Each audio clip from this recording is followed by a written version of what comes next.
we explained the situation to His Excellency the President and discussed the relationship between Palestine and Indonesia and the Israel ancam Indonesia, Prabowo terima utusan Palestina di istana. עד 24 חיים ולפחות 35 חללים.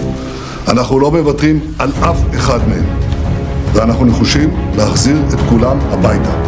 Kita ingin menjadi the good neighbor policy. 1000 kawan terlalu sedikit, 1 lawan terlalu banyak. Kalian mau ganteng kayak pemain timnas ini? Langsung klik link di bawah ini ya. Cuma 60 ribuan aja.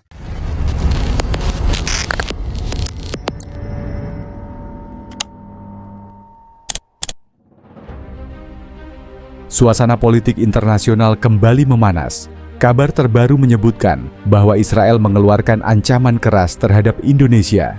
Ancaman ini muncul setelah Presiden Indonesia, Prabowo Subianto, menerima utusan dari Presiden Palestina di Istana Negara. Perdana Menteri Israel, Benjamin Netanyahu, disebut-sebut langsung menyampaikan pernyataan yang tegas. Negara manapun yang membantu Palestina akan dianggap sebagai musuh Israel. Prabowo Subianto telah menunjukkan komitmen kuat untuk memperjuangkan perdamaian dunia, termasuk dalam konflik Israel-Palestina yang tak kunjung usai. Indonesia memang dikenal sebagai salah satu negara yang secara konsisten mendukung kemerdekaan Palestina. Melalui pertemuan saya langsung beberapa kali kerjasama. Kuncinya adalah hubungan yang baik. Saya tegaskan bahwa pemerintahan yang saya pimpin, kami memiliki suatu pandangan, suatu politik, yaitu politik bersahabat dengan semua negara. Kita ingin menjadi the good neighbor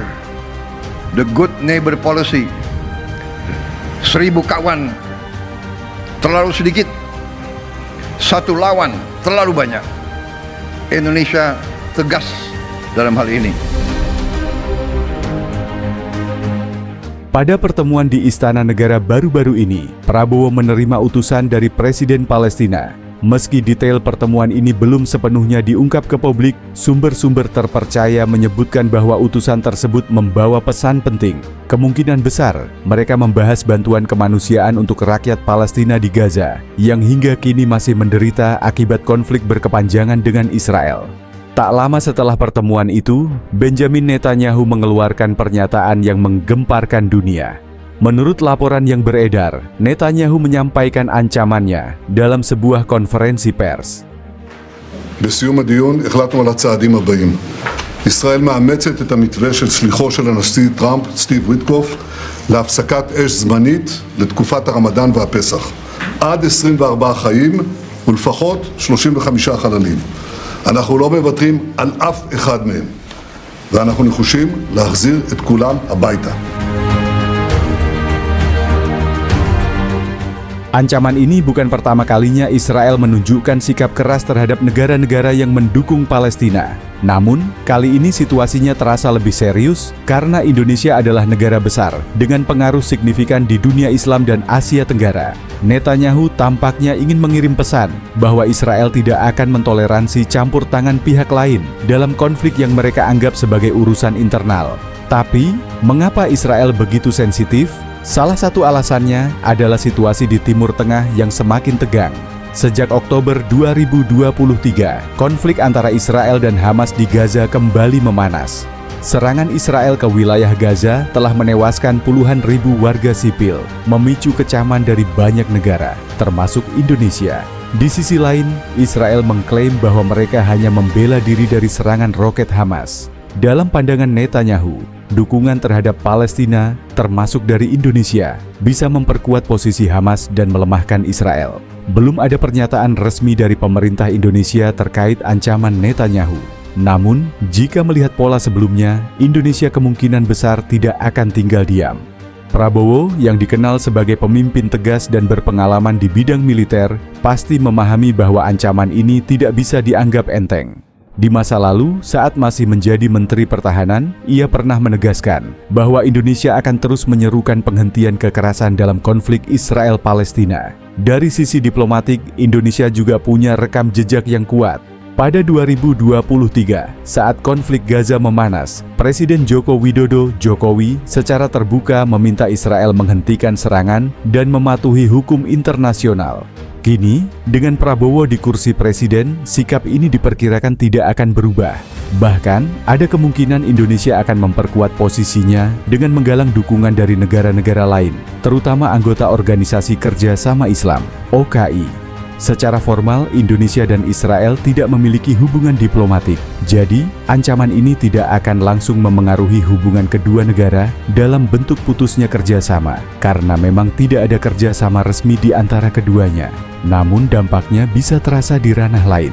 Pertama, dari sisi geopolitik, ancaman ini bisa membuat Indonesia semakin lantang menyuarakan dukungan untuk Palestina di forum internasional seperti PBB atau OKI. Prabowo yang pernah bilang, "Satu musuh terlalu banyak dan 1000 teman terlalu sedikit," mungkin akan memanfaatkan situasi ini untuk memperkuat aliansi dengan negara-negara yang memiliki pandangan serupa, seperti Turki atau Malaysia. Kedua, dari sisi ekonomi, meski tidak ada hubungan langsung, ancaman ini bisa memengaruhi hubungan Indonesia dengan sekutu Israel, terutama Amerika Serikat.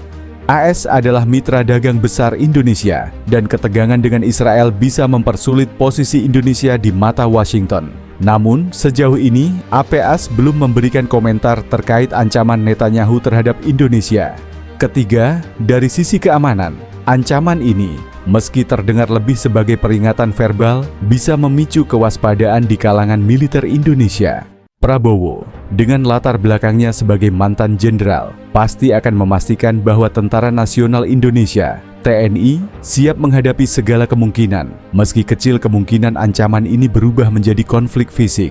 Israel memang memiliki kekuatan militer yang sangat canggih, didukung oleh teknologi mutakhir dan bantuan dari AS. Namun, menyerang Indonesia, negara kepulauan terbesar di dunia dengan populasi lebih dari 270 juta jiwa, bukanlah hal yang realistis. Jarak geografis kedua negara juga sangat jauh, dan Israel saat ini sudah sibuk dengan konflik di Timur Tengah. Melancarkan aksi militer terhadap Indonesia akan membutuhkan sumber daya besar dan risiko politik yang sangat tinggi. Lebih mungkin, ancaman ini adalah bentuk tekanan diplomatik. Netanyahu ingin menekan Indonesia agar mengurangi dukungannya terhadap Palestina, atau setidaknya tidak terlalu vokal di panggung internasional. Ini adalah strategi yang sering digunakan dalam politik global, mengeluarkan pernyataan keras untuk mengintimidasi lawan tanpa benar-benar bertindak. Namun kita juga tidak boleh mengabaikan fakta bahwa Israel pernah melakukan operasi militer di luar wilayahnya, seperti serangan udara ke Suriah atau Lebanon.